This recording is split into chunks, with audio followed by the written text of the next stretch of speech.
Welcome back to the channel. Today I am going to talk about the biggest lies the narcissist tells. I should have my work cut out for me because there's a lot of lies the narcissist tells. So let's start with the basics, the fundamental reality. The narcissist does lie. They lie more often than they don't. They lie about almost everything that matters. So when they're telling the truth, and they do tell the truth sometimes, it's almost always one of two reasons. One, it's an inconsequential thing. Doesn't really matter. There's nothing at stake. It can be something small that happened at work, what they got at the grocery store, all kind of things that are small and inconsequential. They'll often tell the truth about those things, because why wouldn't you? The other time that they tell the truth can be about things that matter, but typically when the truth serves a manipulative purpose. And yes, the truth can serve a manipulative purpose. You don't always have to lie to manipulate. Sometimes the truth can be used that way. And I did a video on that not long ago. Even in the temptations of Jesus, Satan told the truth about some things, specifically like he had the kingdoms of the world and it had been given to him and he had control over them. Well, that's true. Scripture verifies he's the God of this age, the ruler of this world, the prince of the power of the air. But he was telling Jesus that for a manipulative purpose, to trick him, fool him, to tempt him into sin. So the point is, yeah, they lie, and they lie about a lot of things, and sometimes they tell the truth. Some of the greatest things the narcissists lied about. Well, let's start with who they were. When you met them, the person you met appeared to be one thing, and it was totally different than what they really are. Totally different. They literally set up a mask tailor-made for their prey, for you, for me, that was not what they are, but what they thought we wanted them to be.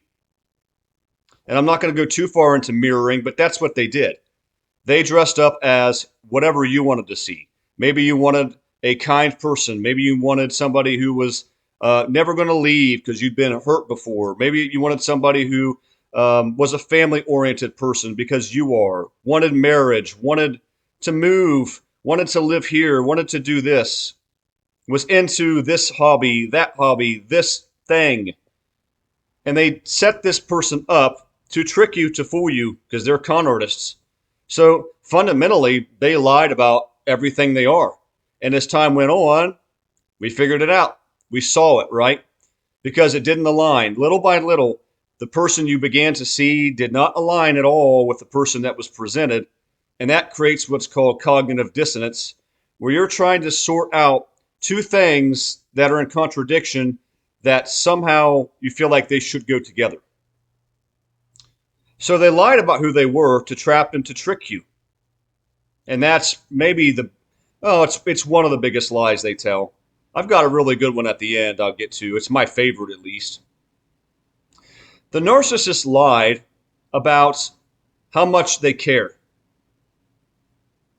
I'm not one of those people that's going to say the narcissist, at least certainly not all of them, because you've got to always remember, and it's cliche to say it, but it's true, it is on a spectrum. Narcissism is basically fallen carnal traits in a person. Lying, cheating, stealing, manipulation, all these things are carnal, fleshly, unrestored, untransformed human traits patterned after the devil, basically. So that's what narcissism is. It's a collection of really bad, evil, dark traits. And so people have this on a spectrum. So it depends on what level they are, because there are certainly reprobate narcissists. That means they're morally depraved and they're gone. They're beyond help, beyond the grace of God, even if you want to put it that way. And they put themselves there. So there are those, but there are a lot of narcissists who can care to some level. But I want to use that term care pretty loosely. They might care about their children, their family, some friends. They might care about the person they're with, a husband, a wife. It's just that their level of care is way beneath what ours is. It's way beneath a normal human standard. Doesn't mean there's zero care at all, ever, that they genuinely never care a single lick about a soul on this earth for any reason. Sometimes they do. And that's, you have narcissistic injury, and it's not just the injury of losing supply, which is the biggest injury for them, but they can care to a level. They are still human, at least some of them are still human. They might care about their children, especially. Some. But here's the thing. It's not to the level that the average, normal, healthy person can care, much less a person of the light. But also, it is very superficial. It doesn't feel genuine. It doesn't feel like a real connection. And the reason is, they will always, at the end of the day, put their needs before somebody else. They can care in as much as their own needs, wants, desires are not being infringed upon. When push comes to shove, it's always going to be the narcissist's desires first, what they want, what they need, what they feel. And however much they care for anybody else comes second to that. That's why they're terrible parents, they're terrible spouses, they're terrible friends, because their level of care is just not very deep, and it's dependent upon what they want. So the narcissist fundamentally lied about how much they cared. They told you they loved you so much, you're everything to them. They'll do anything, they can't lose you. And you might hear that during the discard, especially if you reverse discarded, like I did, and many of you might have, some of you might have. You'll hear them pull out everything. I'll do all the cooking. I'll make all the meals. I'll drive to your house every time. I'll do all of this. I'll go to therapy. I'll do everything. I'll do everything. They're just kicking and screaming to keep you in their lives. But even then, the level of care, it's not really there. There are ulterior motives, because if you didn't still serve a purpose for them, they'd just be on to the next thing. And you better believe if that relationship's anywhere near on the fritz, that they've got the next thing groomed and lined up. 100%, you can just make book on it. Never happens to the contrary. Never happens to the contrary. So they lied about who they are fundamentally. They lied about how much they cared. They lied about their history. I can guarantee you, whatever they did tell you about their past, most of it was a lie. Some of it was the truth, but the things that were true were probably way scaled down, and they didn't tell you about hardly any of it for real. They told you about the tip of the iceberg. They told you about just a bit, just a little bit. And part of the reason, let me tell you this, even that is an act of manipulation. The only reason they tell you these sort of truthful things about their past is because they often want to see if you'll accept it. Will you put up with what I've done? Are you okay with this? Are you loving enough, empathetic enough? Are you willing to forgive? That's why they'll often tell you things about their past. It's not to be transparent. Are you serious? It's so they can test you to see what you'll put up with. That's a nice little nugget. It's true. So these are all things that they'll lie about. Their past, you don't know that much about it. Nobody will ever really know that much about it. In fact, they've probably forgotten a lot of their past because it's so involved. And they've blocked it out. I mean, you want to talk about scary? One time, the narcissist actually told me that she can just erase people from her mind like this. Gone. And the thing is, I believe that at times. Not for those really, really strong, say, grade A supply situations, but they deal with so many people throughout the course of their lives.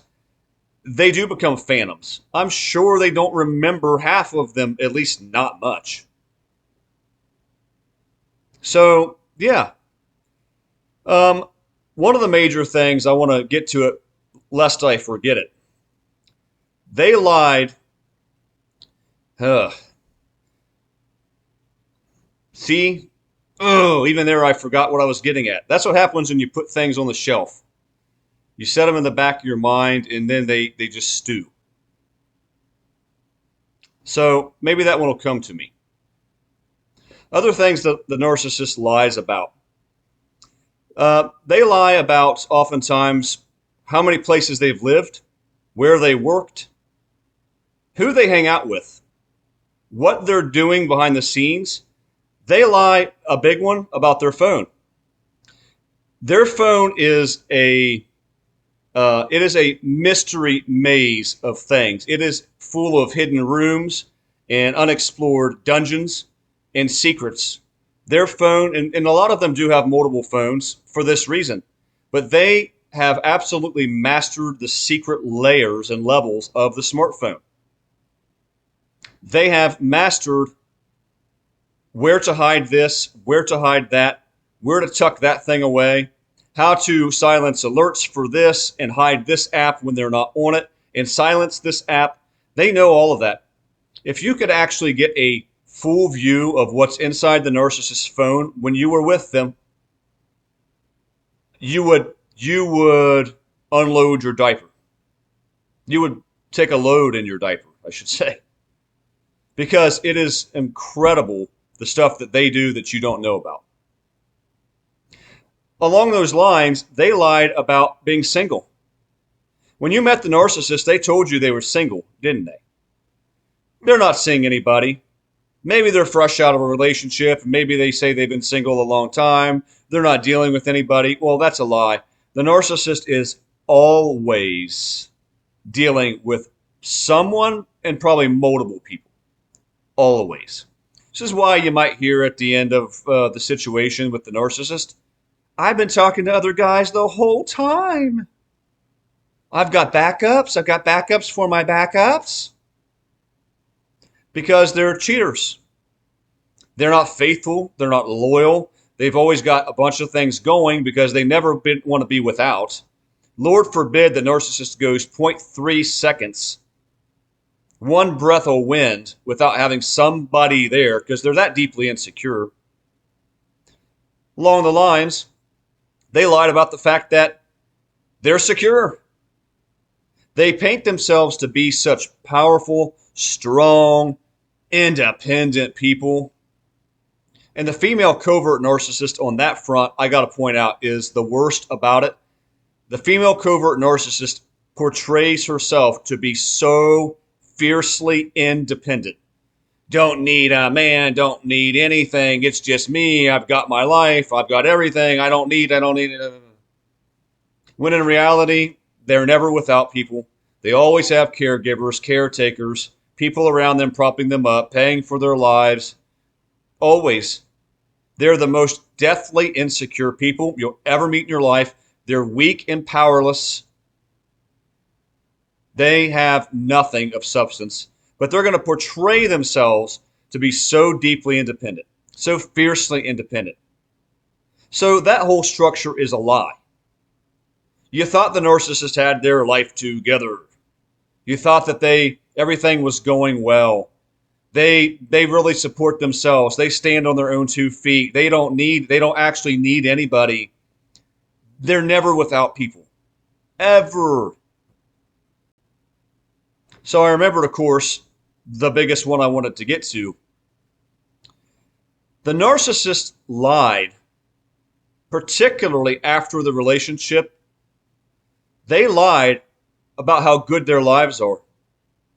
And this is one of the biggest lies the narcissist tells that I've talked about many times, that anyone who's gone through this has got to grasp this reality. I'm telling you, you do. Because this is the one that will keep you trapped and stuck even for years and years. Guys, there are people that stay ruminating on this stuff for 10, 15, 20 years, their whole lives. Because they think somehow the narcissist is living a better life now than they were when they were with you. In other words, they figured it out. They fixed themselves, they healed, they figured out what they wanted to do, they got their life together, they're living their best life, they found this amazing love, they've got a great job and a house, and they've got everything, and life is just roses and daisies, peaches and cream. That might be the biggest lie they tell. And I could just prove this in many ways. But the narcissist doesn't change who they are. Fundamentally, they are who they are.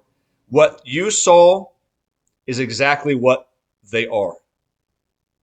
They're not changing that for anybody. They do for a brief period, a little while to trick the next person. But they don't change who they are. They've got their stripes. The zebra's not changing their stripes. The narcissist isn't changing their behavior. Whatever you saw is what the next person is seeing.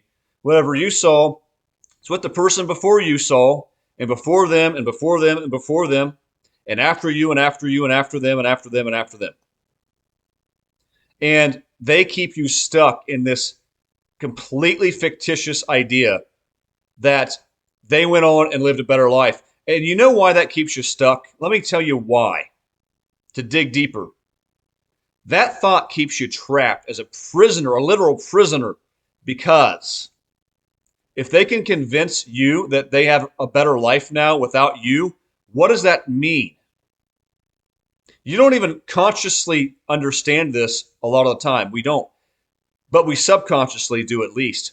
Because when we think the narcissist is living a better life without us, what that tells us is we were the problem.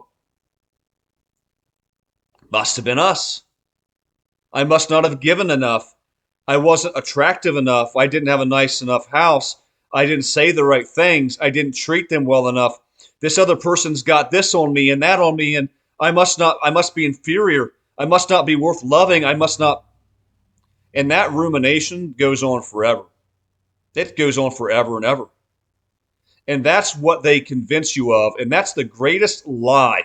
Because then that is the greatest lie, in my opinion, because that's not even a lie about themselves as much as it is they've gotten you to believe a lie about you. And the lie is, I'm not good enough. I'm not worthy. There are these better people out there. If only I'd done this, I could have saved the relationship. They were justified in what they did. It was really my fault that it ended for any number of a billion reasons. And that degrades you. That gives you a false idea of yourself. That's pure and simple gaslighting at its finest. So the narcissist's greatest lie, in my opinion, is that they have a better life. They figured it out. They put another pair of shoes on. They're walking this life differently. They found they got the error of their ways. They discovered what's wrong. They healed and introspected and, oh shoot, maybe even they say they found God. Maybe they even portray themselves as finding God. These people didn't find God. They did not do it. I only wish they would. I only pray that they would. And I'm not saying it's never, ever, ever happened. Not very many times. Very, very rare. And if they're reprobate, then they're gone. That's it. So they lie about all of these things, guys. And I could go through tons of other smaller lies. But I think these are the pretty major ones. If you dealt with a person who wasn't doing these things and lying about these things, it wasn't a narcissist. Maybe a bad person, maybe a jerk, not a narcissist. Because they surely have lied about all of this stuff and more. So guys, drop comments below. I appreciate you. I don't ever really ask this, but in case you didn't notice, it is abundantly clear that this platform has shadow banned the crap out of me. Which just stinks because it doesn't get my message out there to you guys. Many of you don't even probably see my videos. I used to get hundreds and hundreds of views per video. And I'm not even talking about, yes, I've done theology stuff, and I know that doesn't get as much. Narcissism videos. So please like this, subscribe to this, Share it if you can, but something, because I actually want to see how many people are watching these that the platform's not picking up. So if you could do me that favor on this video, I'd appreciate it. So anyway, guys, come at you with another one soon. Until then, God bless.